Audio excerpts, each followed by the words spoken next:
Hi everyone, it's Tony here from Innon. Today I'd like to have a look at the Innon Teltonika SMS driver. So the idea with this is you just need a Teltonika gateway or a modem. I'm using the RUT955, but the 956 is the current version. The idea behind the driver is that you can use those to send alarms out to mobile phone numbers so that people know about what's going on their site. So one of the nice things that people don't realize about the Innon Teltonika driver is that we support the up-to-date firmware and we support the secure post and get mechanisms that you now use to send SMSs. Setup is reasonably straightforward. So we first need to tell the modem, this is just through the web interface, in mobile utilities under SMS gateway, that it's okay for it to receive mobile post and get messages. It'll start out with all of the access you need. Obviously, we just need to send and receive SMSs, and you need to set up a username and password, and this will be the username and password that we'll use to access the modem in a second. So in Workbench, what we need is we need the service. So I've got the module loaded up. I've got the palette open. Drag the service into my services. Go into there to set it up. So it's a fairly standard SMS messaging service. We've got a queue size so that we're being mindful about how many messages we're sending. We've got like connection retries. We've got max sendable per day if you're limited by your service provider. We've got an inter-message delay, so it's not constantly trying to send messages.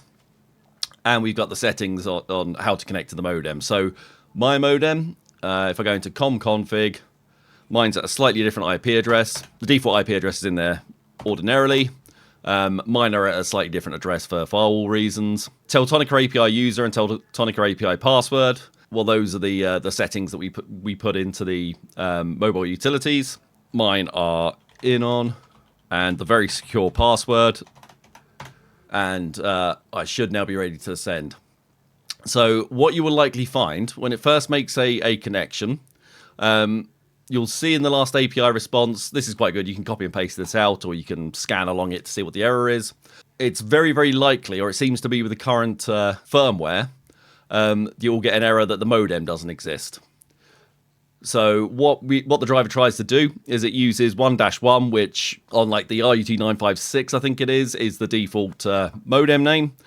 In this instance, that's not valid. It's down here at the bottom of the settings. To find out what your modem number is, if you go back to the web interface for the modem, for the gateway, go into the overview and click on the I next to the internal modem, then it actually tells you up here what the numbering for the actual modem is. So we can copy that from the URL and we can paste that into Workbench.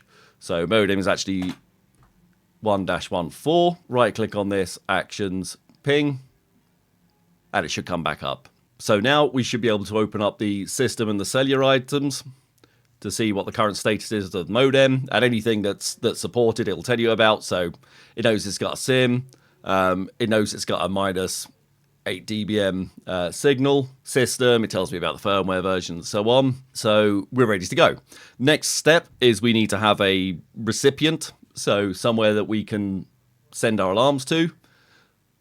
Works the same as a console recipient. So if I go into my alarm service, I've got a class that I made up for my SMS alarms called SMS alarms, and I drag the recipient in there. So in the recipient, it has an SMS number. You can set up the alarms with B format. There's some useful examples in there already. So we've got the message text and we've got the source name and the alarm class and so on. So I'm not going to touch that for now. I'm going to use +44 because that's usually good practice, depending on your carrier. So most carriers will prefer you to have, where you'd have a 0, you put +44 for the UK. Obviously different codes if you're acting in different areas. Give that a save. So now I can connect up the SMS alarms. You want to avoid connecting up the alarms in case an alarm comes through that can't be sent through to an end user. It's worth knowing that if you make that mistake, I did it earlier when I was testing, that the service may go into fault and it won't try to send an SMS message for 5 minutes. But my alarm should be set up okay. I'm going to go back into the service to monitor what it does when I send it. So down here in my SMS alarms, I should have a room temperature alarm. And if I set that inside of the limits that I configured, should generate for me an alarm. So in my case, the error from earlier on when I had the wrong modem number in has caused it to have this 5-minute timeout. It will send after those 5 minutes, but if I want to force it to send the messages, I can see in here that my queue size is 1, so I have 1 message waiting to go. That's the alarm I just generated. And if I right-click, process queue, I force it to process the queue. Queue size goes down to 0. If I scroll down here, last API success is true. Data, SMS used. And you may have heard my watch buzzing. But here we go. If I show you my phone, it's going to be back to front, but you can see I've got the error message coming through, timestamp, all that sort of thing that was in my alarm. And yeah, works nicely. Now, I mentioned about the queues earlier. It's worth bearing in mind how they operate, and you should have a managed queue. You don't want to have your queue filling up and then further alarms not being able to get through. So the driver's available on on Innon's download site.